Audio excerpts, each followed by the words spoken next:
Since we brought up ionization energies, we're going to talk about Einstein and the photoelectric effect. This is something that's near and dear to many people's hearts right now because this is the basis of doing solar panels to create electricity. They were very confused before the quantum explanation about what was going on. It didn't make a lot of sense. So what Einstein showed was that if you had a photon with enough energy, so that's why I say strong here, hitting a metal, it could eject an electron from one of the atoms. What do you mean? Oh, you gave it enough energy to ionize it, and now it's a free electron and it leaves the metal surface altogether. What they found is if they had an ultraviolet radiation source, it gave enough energy for these electrons to escape. But if you did this with infrared, nothing was coming off. This was very confusing if you were just thinking about the radiation as a wave. Because, if it was a wave, you're like, okay, it's going to keep bringing the energy in over this continuous period of time, and eventually there would be enough energy to eject an electron, right? Nope, not how it worked at all. What they found out was you had to have a high energy photon to get the electrons to leave the surface. So I have a star for this one. With the photoelectric effect, we have a nice little graph that we can generate to show what they were observing. On this side of the graph, we're talking about the kinetic energy of the ejected electrons. And on this axis, we have the frequency of the light. Now, if we were working just in the classical theory before quantization, we would just sort of expect this to be a straight line starting from the origin. That's not what was observed, though. What was observed was this. Nothing, nothing, nothing, nothing, nothing, and then a straight line. And it did not matter how bright the light was. Well, when we say bright, what we call it is intensity. It didn't matter how bright the light was. It only mattered what the frequency of the light was. Remember, that's nu. So you could also do this same graph and use energy as long as you're talking about the quantum world where the energy is related to the frequency, not to how long you shine a bright light on it. No, it's the individual ones, these different quanta. This was quite confusing, and it made beautiful sense once you accepted the quantum theory, because these guys just aren't giving it enough energy. You're down here in the pit, you're in the ground state, and you're an electron, and somebody shines a light on you that is not very energetic, infrared perhaps. So you jump up to here and you fall right back down again. And you do it again and again and again. And you never get anywhere because you have to have enough energy to overcome the whole thing. So, okay, somebody comes along and says, well, instead of infrared, let's put some orange light on it. Maybe that'll be enough energy. Okay, so they put orange light on it. Okay, so now you're jumping up to here and falling back down over and over and over again. It doesn't matter. But if somebody comes along and puts ultraviolet light on you, suddenly you've got enough to jump all the way, perhaps all the way above here, right? So if I give you a higher energy, higher frequency, then you're going to have more kinetic energy. This distance here is the kinetic energy between 0 and the energy that you arrived at. So as you give it more high frequency, you're giving it higher energy, which means there's a little more left over than there was before. The rest of it was just used to get you free, and then you've got extra left over after that. And that's why he got a Nobel Prize for it, because nobody had any clue how to explain that. So here's another way of looking at the same thing.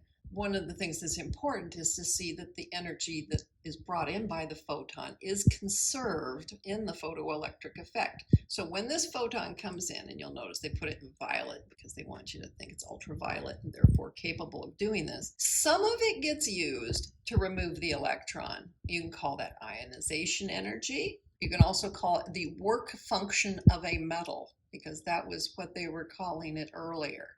And it has a symbol, Greek phi, so that you can also look at it that way. The rest of the energy that was brought by the photon, once it's used up this portion just to ionize and get the electron away from that atom, the leftover becomes kinetic energy of that electron.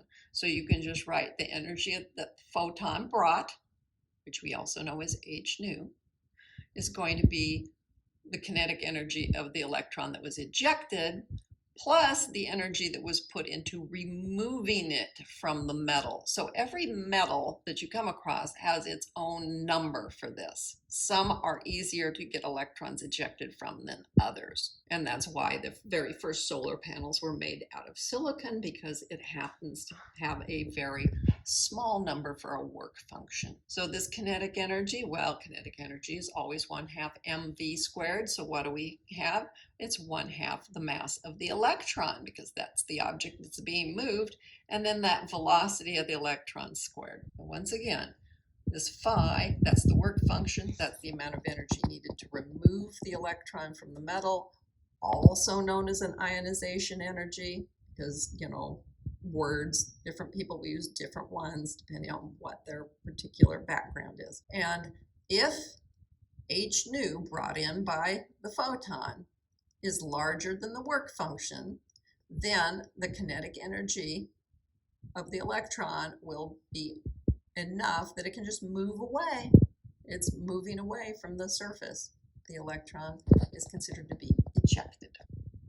This led to a very interesting development. We started thinking about not only light as being exemplified by acting like a wave or a particle, but we started thinking about electrons acting as either waves or particles. We'd only thought about it being a particle before. This is going to be a little scary. I apologize. Whew.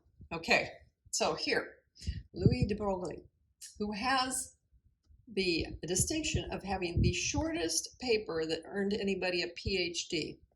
7 pages. His paper was very controversial because he fully embraced this quantum theory when there were a lot of people who thought very little of it. In fact, when he submitted this paper, his representative at the university was like, "What is this?" He sent it to Einstein to ask, "Do you think this makes any sense?" Einstein replied yes, and boom, Louis de Broglie had his PhD. Bam, just like that. So what he did is he combined Einstein's ideas and Planck's ideas. So this energy of the photon being h nu or hc over lambda from Planck, and from the theory of special relativity, the energy of a photon is p times c, where p is momentum and c is the speed of light, because after all, we're talking about a photon, right? What other speed would it have? It's light. And then he combined those and came up with 2 possible ways of saying it, either that nu was e over h, or that lambda was h over p. Well, this one makes sense. Boom, it's right there. Just rearrange it, right? This one follows from that, and using this. Okay. So what did he do? He said E equals h nu, which he also said was hc over lambda. So far, this is stuff that we've seen a little earlier. And then he said E equals mc squared, which you're familiar with that one, but that's also momentum, mass times speed of light, times yet another c, right? So this would be the pc. Then he combined the two. He said, okay, PC must equal hc over lambda. And then he canceled the c. So he came up with P equals h over lambda, which you can rearrange to say lambda equals h over p. So what is this? This is a wavelength.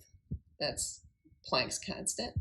And this is momentum. So the momentum of something gives it a wavelength. But momentum is usually associated with particles, right? Because it's a mass times a speed. This is very much thinking particle. This, lambda, that's a wavelength. So in this equation, he directly related the two completely different things, waves and particles. So this is what is at the heart of quantum mechanics, is that there's a wave particle, what you call duality, that everything can exhibit a wave property as it propagates, moves. And once it interacts with something, it has to interact as if it was a particle. And that's where Schrodinger came in, is how he put this after he examined it. As it's moving, it's a wave. When it interacts, it acts like a particle.